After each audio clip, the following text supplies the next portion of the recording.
So now that we got the glowing praise out of the way, let's just be chill and we're gonna talk about new music, I guess, first. Absolutely. So I'm not gonna keep going on. I'm so glad that you're here. Right? You're gonna keep making me blush the whole time. Exactly. Right. That's my goal at the end of this podcast. See how ready you can get. But we're gonna be talking about your music because this week on New Music we're gonna be talking about specifically Jeremy Kneeshaw and about his songs that Kevin and I both picked. We both picked one of your songs. Yeah. And then we are going to tell you why we picked those songs. And then we want to hear a backstory on why these songs came to light. It's something different that we haven't done before. I mean, we've done it for our own songs because we know those. Yeah, we told the story of Parachute. We told the story of Checking Out. Absolutely. But the other songs that we've submitted, and Jeremy, you were telling us, you listen to the podcast, you're familiar with the episodes and our format. So anyone that's listening, if this is your first time jumping in and you haven't listened to the other 6, go listen to them right after this.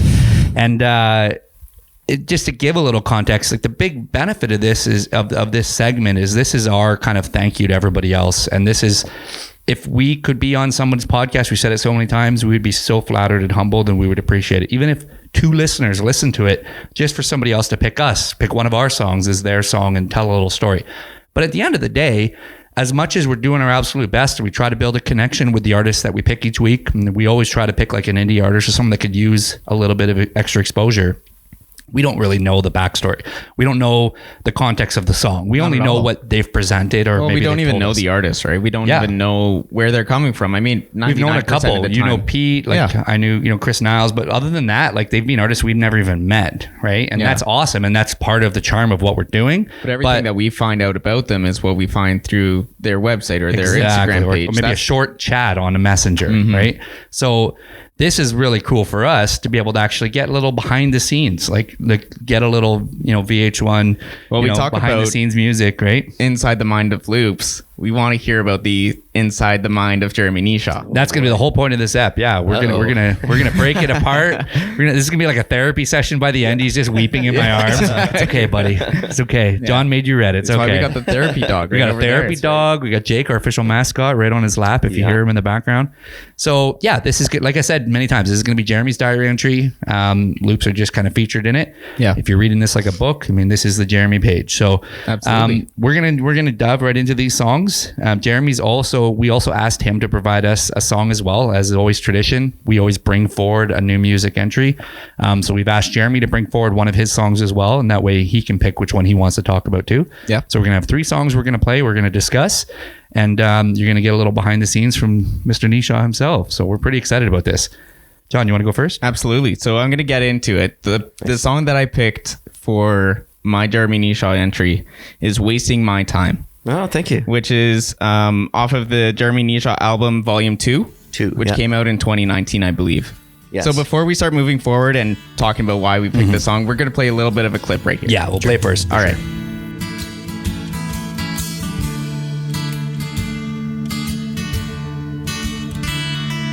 Sitting on the back porch, it's 11:45 and I've wasted another long day.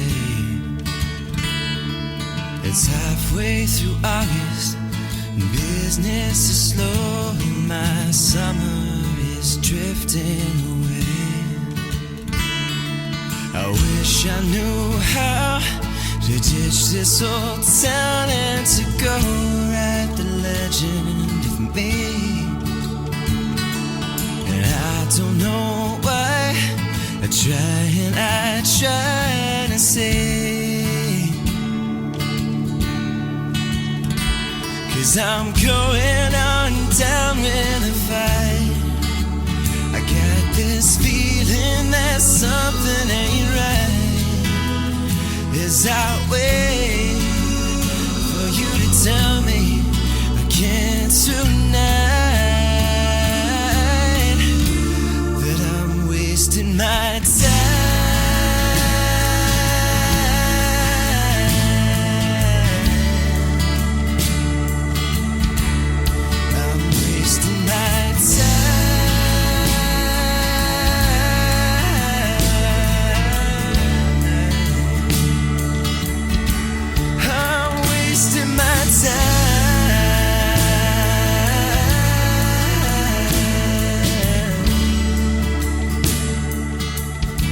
That was so good. I like it, man. Yeah. I like it a lot. That's probably my favorite one that I heard of all of your stuff. And I think that there's like a couple different reasons why. And I mean, I could get into like the instrumental reasons why I like it, and I can get into, you know, the story and the lyrics behind it and that kind of stuff as well. And then I think that one of the biggest things is the emotion of the song is something that we talk about like over and over on our podcast, of course. Absolutely.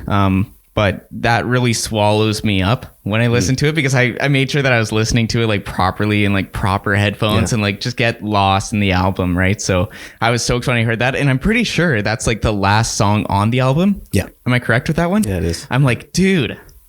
A strong way to end. Yeah, exactly. For me, that's like, I mean, it's not a banger, but it's like, you know, it's up there with that like emotional swallow up, and it's such a nice way to close. It's actually funny because you say a lot like that. Even with some of our songs, if they catch you on the album, you're like, oh, that feels like a movie soundtrack song. Like that song to me feels like a movie soundtrack song. Like that could be in like the climax scene, you know, of you know, the emotional heart of the film, and that's kind of playing over almost like a borderline montage. Like that's just where it takes me when I'm listening to it, and I mean that's the highest praise I think you can give, right, at the end of the day. Definitely. I mean, Yeah, thank you.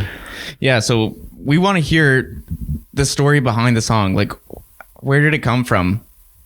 Definitely. Yeah, I think songs are such an interesting amalgamation of different things. I mean, that lick it's an A2 to a D2. So you just pull whatever your bottom finger is off the chord, and you just back and forth between those two. And I came up with that, man. I was like, I don't know, 16 or something. Yeah. It's mostly at figuring out if the guitar was in tune. If that lick sounds good, then I know the guitar's in tune, right? So I was struggling with that idea. I mean, the first verse talks about how you know, sort of the dichotomy that you were talking about, Kevin, about how, you know, this battle between being passionate and really wanting to see success in your career and having to deal with the fact that, you know, it's viewed as laziness, or it's viewed as, you know, not wanting to conform to. And it was tough. I mean, my way of being brought up was not one that suggested that doing music full time was a good idea. It wasn't, you know, feasible. I hear you.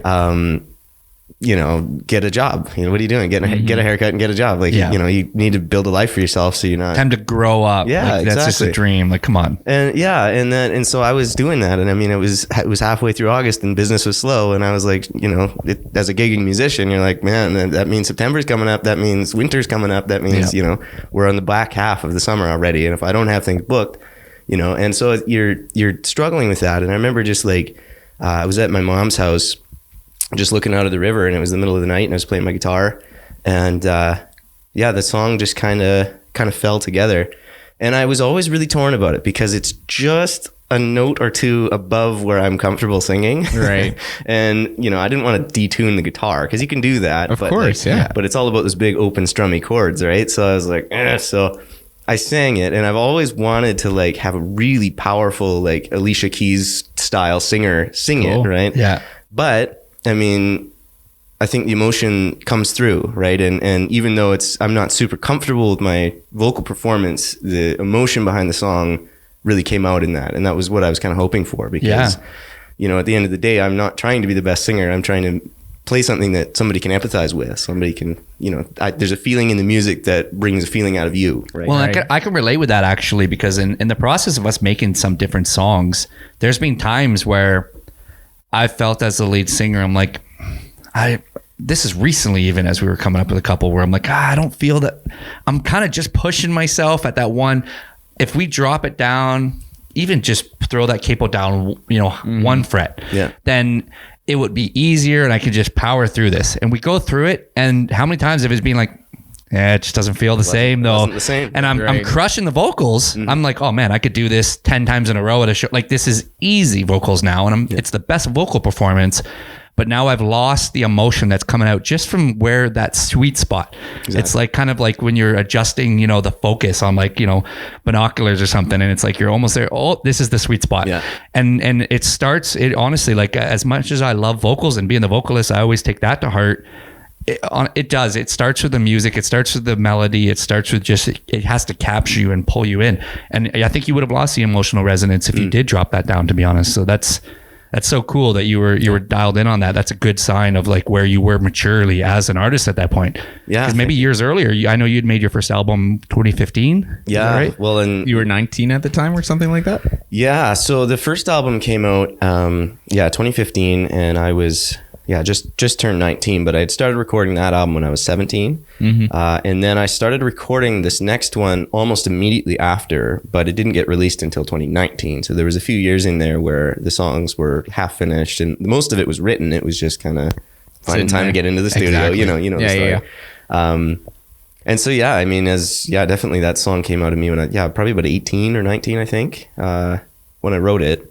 And I kind of believe like, songs aren't always supposed to be easy for you to sing, absolutely. And sometimes it's part of the performance is the challenge that it is as a performer to perform it, right? Because I think that's, what people connect with.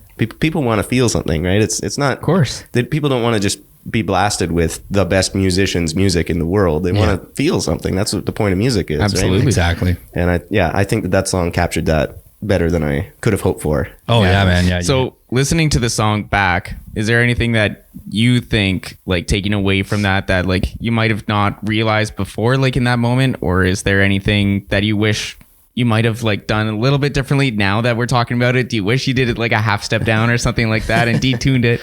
I've thought a lot about that over the years, especially for my first album, because I feel like musically I'm, 10 times the musician I was when I was recording the first ones. And like, and not just like being good, but like learning technicalities and things, like learning how to make the noises that I want, getting an organ to sound the way I want an organ to sound, those kinds of things. And it just took years of practice. But kind of the same way that you guys are doing with this podcast, I think it's nice to have a record of where you were at the time. Absolutely. Right? And like, as there's a few spots, like, I mean, there's mistakes. And of course, because I recorded all the instruments and vocals myself, like, it's not like recording a band off the floor. You're double tracking everything, right? And so sometimes you're recording a guitar part, not knowing what the lead part is going to sound like until after it's recorded. And so, you're kind of working backwards a lot of the time. So, I mean, there's moments in any of my albums where I'm like, oh, I could have done that better. Or maybe, a different key would have been better for my voice, or, this was out of tune or whatever. But also part of me says like, that was where I was at the time. And it's fun to listen back to it and be like, oh yeah, like that's, I thought that was the coolest thing when I was in the studio or whatever. Right. Yeah. It's like going through a photo album and looking at how you've evolved over the years and changed physically, right? Like this is a reflection of how you've evolved and matured as an artist. Exactly. Yeah. Totally. That's the charm to it. Absolutely. So that being said, I want to get into the next song here, which is one of Kev's songs that he picked. So I want Kev to kind of give us a little bit of a setup into it. Absolutely. So I had a song ready to go, and as we were prepping for at like 9 a.m. this morning, I was told what Jeremy's song was going to be, and I was like, "Oh, that's my song." So I'm really excited to get your background on that. So I get a 2-for-1, by the way. So now I get the explanation on the song I picked, because that's the one I know. I'm not going to say it yet, but I know the one you're picking. Okay. Yeah. And so I definitely endorse your choice. Okay. And so I went back and I'm like, okay, I had a couple others I was thinking as well. And then I listened this morning. I listened again just through volume 3, because I felt a connection with that album. It was really standing out to me. And maybe it is to be honest, because we like to be really candid and open and vulnerable on this podcast. Personally, like I always loved the instrumentals, but I'm a vocalist, right? As we all know. So it's going on what you said, your vocals have improved significantly since your early albums. Thank you. Yeah. So I think you can understand, like I don't think it's a surprise that volume 3 for me is your strongest vocal performance. So that's the one that, even if it's just subconsciously, maybe I'm getting drawn more to those songs, because I'm like, whereas the instrumental, like a lifetime of doing music, it's no different than John, right? Like John's instrumentals were always strong right from day one. Your vocals have just leaps and bounds over the years, gotten better and better. So you could go, and if you were just listening to instrumentals, a John Fennell song from early days still stands up with something you make today, because the roots and the foundation was put there with years and years of classical training and et cetera, et cetera. That's where you guys kind of share a bond. Where vocally, it's just upgraded so much. So the one that I picked was Break My Heart. Nice. Cool. I loved it. I will talk about it, but let's listen to it first. All right.